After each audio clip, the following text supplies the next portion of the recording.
I'm in Germany to meet some very clever robophiles and apparently a very clever robot. Just how clever, I'm here to find out. One of the great paradoxes that has been thrown up by research into robots is this. Robots and computers are very, very good at things we find very difficult, such as long division and VAT returns. But they're very, very bad at things we find extremely easy and instinctive, such as walking, talking, and seeing.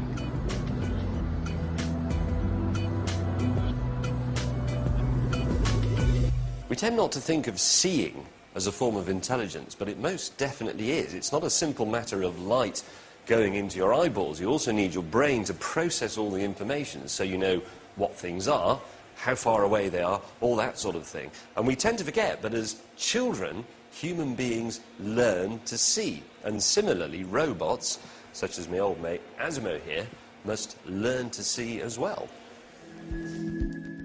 This ASIMO is the smilier, smarter brother of the one I met at Disneyland. It looks at the world through two camera eyes. We interpret these images as a man waving, but to begin with, ASIMO can't interpret anything at all. Professor Kerner here may as well be a psychedelic swirl of digital rubbish. So, Professor, ASIMO is just an uncomprehending box of electronics. So how do you make him look and learn? Well, we start teaching ASIMO to see just the way a baby starts to explore the world. So if you put an object close to the baby in its reaching distance, the baby immediately attends to, tries to fixate it or to grasp it. So going close to his grasping and reaching distance shows him this is an important object and he should try to attend to fixate. So he's locked on target. Yes. Sort of thing. As long as you are in this close distance, in this reaching distance, the robot will try to keep interaction because any object which is in this reaching distance is very important for him. So if I walk over there, then he will lose interest in you. As indeed he has. Well, that's a very familiar sensation. Yeah. We also can use acoustic cues, calling ASIMO to raise his attention. ASIMO, look at me. Oh, there you go. All right, mate. Once we have ASIMO's attention with an object, he can have a go at identifying what it is. Now, he's already learned about 100 different things. I've got some of them here. I'm going to try them out. And this, incidentally, is merely because his ears aren't really good enough for the voice stuff over a distance. This is a direct tap into his brain. Anyway, ASIMO.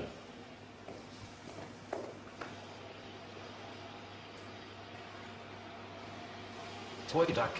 Yes, that is correct. It is a toy duck. Next, I want ASIMO to learn something new. I've brought along two objects for him to identify. One is his grandpa from the 1950s, and the other is a Mini Cooper, the British one. So, he's never seen these before. He's learning these from scratch. So let's see what he makes of this. ASIMO.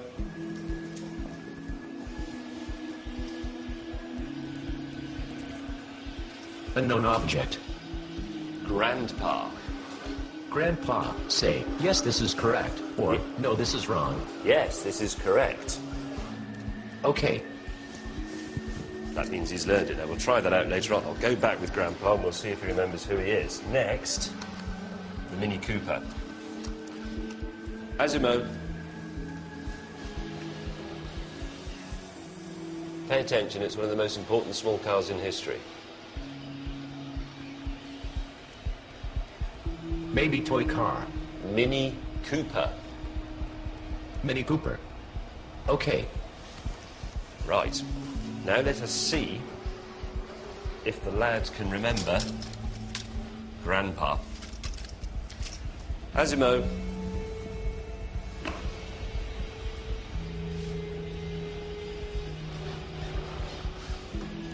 Grandpa. And now, it's not a toy car, remember? It's now a Mini Cooper. ASIMO.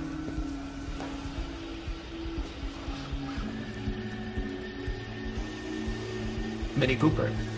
Precocious little brat, isn't he? Good. But what ASIMO was about to do next was the really clever stuff. First, Dr. Gurik taught him to recognise an ordinary chair. Learn what this flat thing is.